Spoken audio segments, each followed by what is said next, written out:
on volume. Sirius XM 106.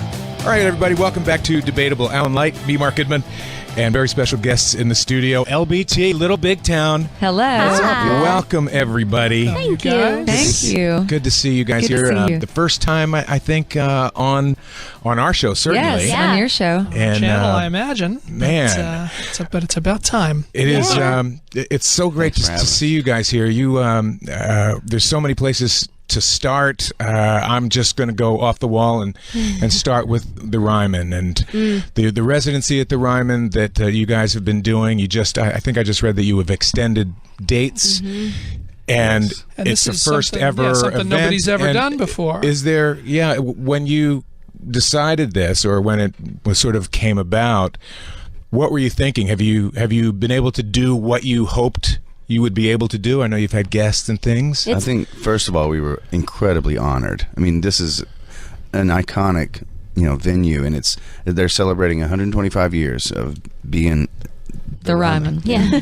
And The Mother Church. Yeah, so getting to play there, and I mean, I don't know, is it 10 shows this year? Yeah. Yep, so far. Yeah, 10 shows. I think they're all sold out.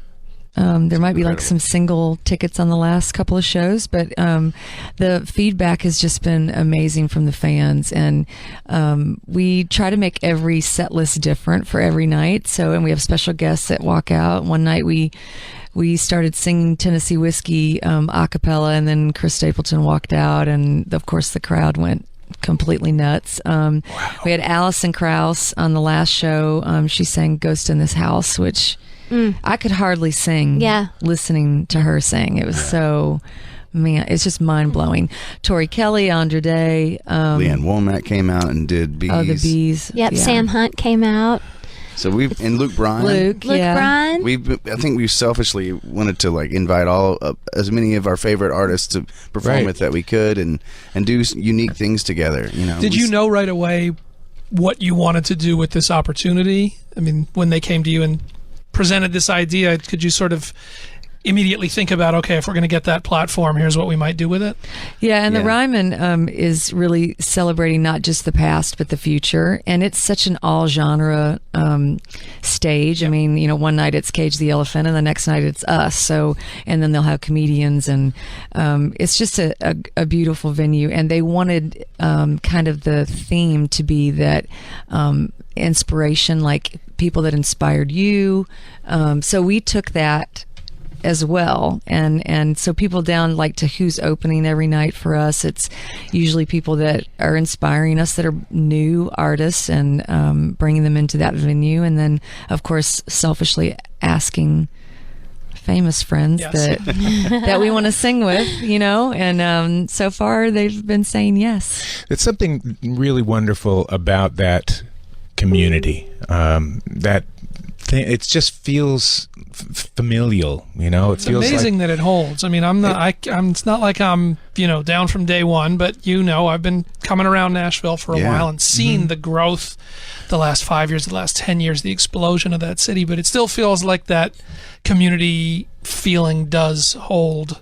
And I wonder how far you can keep pushing before it. Oh, I know. I think we all really authentically root for one another, and it's a real camaraderie. I mean, we know how tough it is to get a break in this business, and I think we're all just cheering each other on, and we have fun. We play, we have fun, and we party together after events. I mean, it's a real thing. It's we're not faking the friendships. It's really a lot of fun to be a part of. Man, I can't, and I don't really think that there is a parallel in other genres. There just really isn't. I mean, there isn't a music mecca like Nashville where it promotes that kind of familiarity, which is... I know, it is very unusual, but we just had the CMT Awards in Nashville week before last, and we've kind of got a tradition going where we hang out with several artists afterwards, and we did it again this year because it's like family reunion or something. It's like our chance to be together and to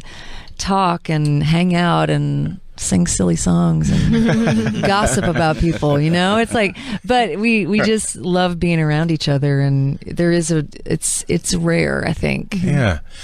Let's talk about the record a little bit. The Breaker has been out.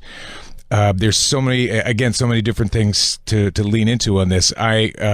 I'll start with one of the first things that maybe was the first thing, that the Taylor Swift song. Yeah, Better Man. Better Man that came out a few months back. Did you have a relationship with Taylor before all of this? We've been friends with Taylor for many, many years. Like since she was just a wee one? Since she was a wee one, yes, for real, we have.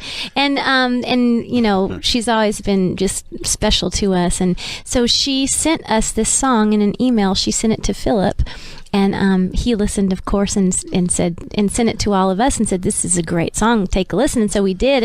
And she, you know, she sent it saying, "I have this song, and I just hear your harmonies on it. I know you're making a record. If you, you know, just take a listen. No pressure." It was very nonchalant, like very songwriter. Yeah, email. It was. So of course that chorus it captured us immediately, and so we decided to cut it. And oh my goodness.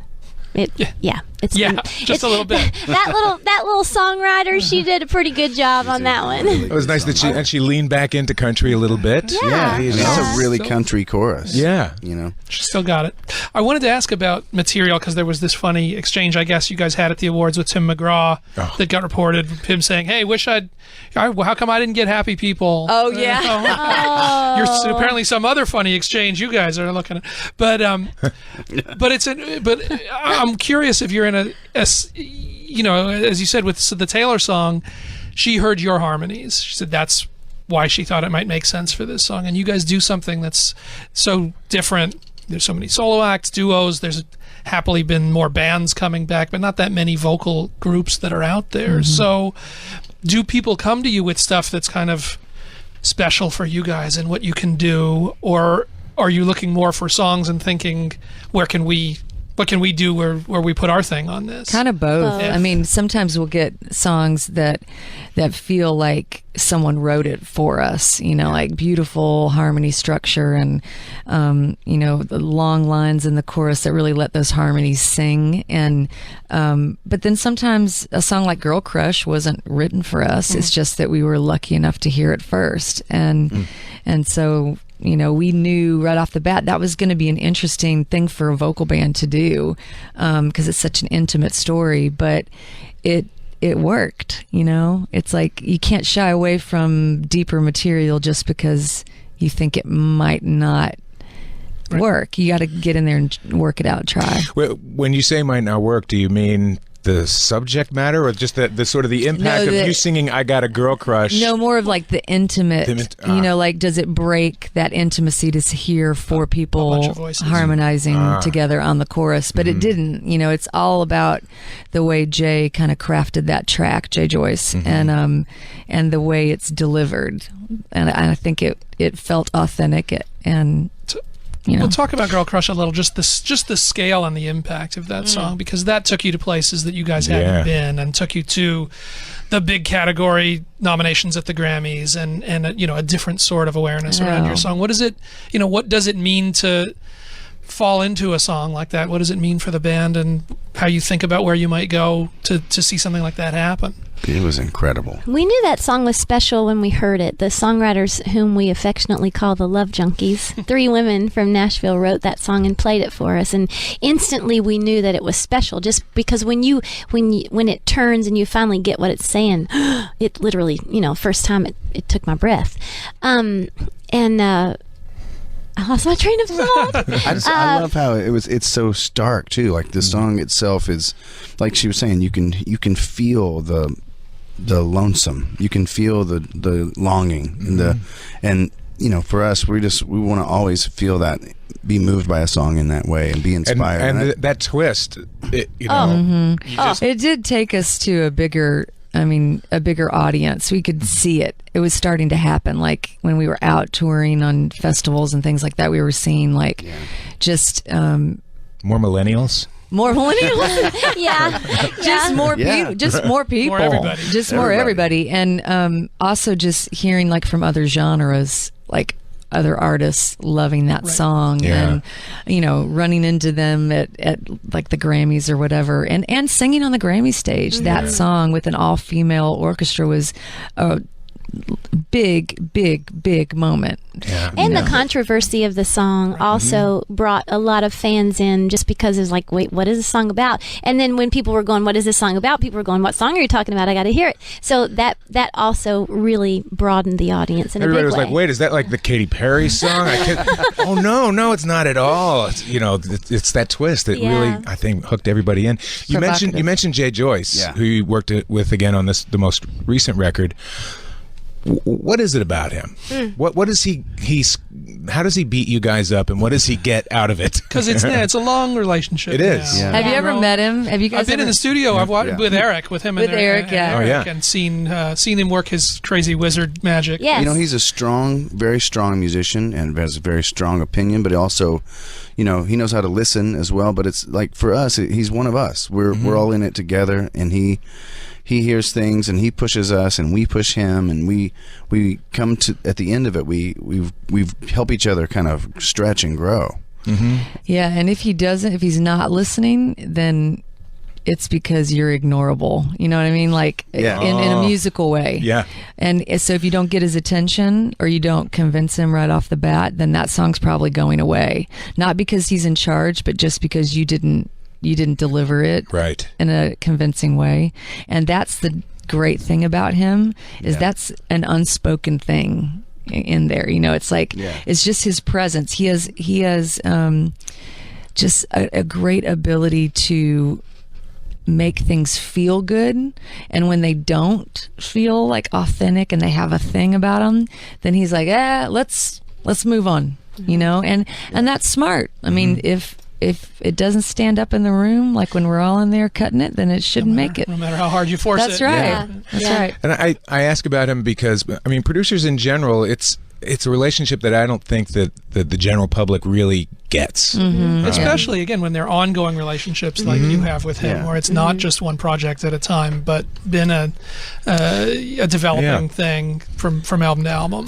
Yeah, I think he helps us kind of, we funnels all of our creative energy together. We need that one voice to help us kind of bring it together in a way. And he's not shy about going, no. No, exactly. he is not shy. No, he will tell you not. suck in a heartbeat. Yeah. One of my favorite images of Jay Joyce is we were having fun, and this was on the Tornado record, but he was standing on top of his Wurlitzer with these big Chanel sunglasses and a megaphone, and we were cutting And the he track. had a white fuzzy hat. beanie hat on. Let's go, come on.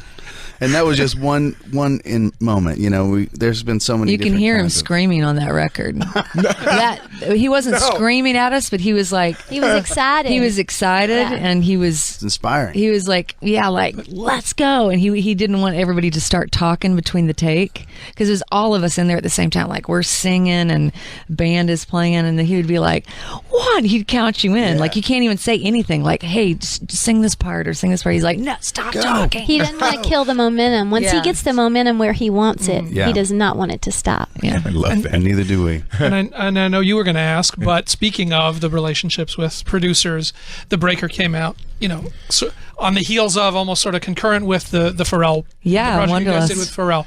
What did you take away from that? What talk about mixing it up. What did you have going in that you were like, hey, let's try this? Holy cow! And what did you go into the room with, and what did you come out of the room with from that work?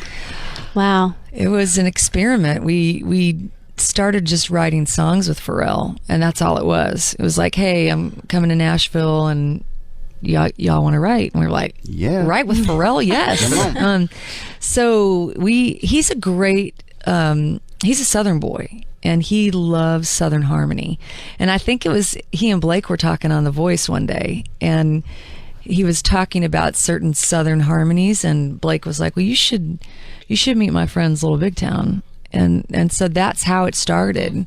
And so we just started like writing in a room at Blackbird in Nashville, and then there was a snowstorm outside. We don't have a lot of snow in Nashville, but that was one of our really big snows where everything shut down. So we came to the studio, and we were just kind of stuck there, and we spent 2 days those 2 days with him and wrote 3 songs. Wrote and recorded 3 songs. All our band guys, and they were able to make it there, and we just holed up there, and literally we were writing, and once we got a certain part figured out, the guys would start making the track, and then we made the music right there, as songwriter demos. Yeah, we were kind of just like writing and tracking and just thinking like, this is cool. Yeah, and then it kept going. We kept going, and he was like, hey, well, you guys want to come to LA? And we were like, yeah. Sure. So then we went to LA and we did it again, and then he was like, don't you want to do a couple more songs? Like come back to LA. So it just kept going and going and going. And then we were like, why would we not share this music with the fans? I mean, it's so unique and different, and it's so cool, and it's genreless, there's no definition of what it is. And it wasn't country. No, it's not country. It wasn't R&B. No. You know what? He called it Southern pop. That's what he kept saying, was that phrase, Southern pop, which is kind of what it was. We've got Karen, Kimberly, and Phillip here in the studio. It's a little big town. I wanted to talk about a couple of the songs on the current record. The ladies were in on a co-write on maybe my favorite on the record. I go back and forth day by day, but Don't Die Young. That's my favorite too. Yeah, it's a good one. Maybe you could just talk about the genesis of that. Yeah. Great advice, by the way. Oh, it's a good one, isn't it? Some of my favorites too. We were writing with the Love Junkies, the girls, and we don't I think they've only written with one man ever, and that was Hillary's husband. But so it's always like a girls' therapy group time, like when we're writing with them, and it happened to be after Jimmy's sister had passed, and she had a long battle with cancer, and it was a quick battle, but and she fought hard, and it really came out of a discussion of her, of like, if we were looking at our younger selves, what would we want to say, or what would we do? You'd say, don't die young and don't get old. And Lori McKenna is the one that said that, and we just kind of took off writing it, and we were just really thinking about Joyce and celebrating her life. And I just love the hope that's in that song. Mm-hmm. Exactly. I wasn't characterizing it that way, but yeah. Yeah, the you shine like gold, even in the dark, gonna shine like gold. There's some very relevant for, I think, all of us right now in this country. There's some good messages in that song. I just think it's very good. It says to be present and to love the ones you're with here now, but just to be in that moment, to live in that moment. And that is, for me, that song is timeless. Yeah.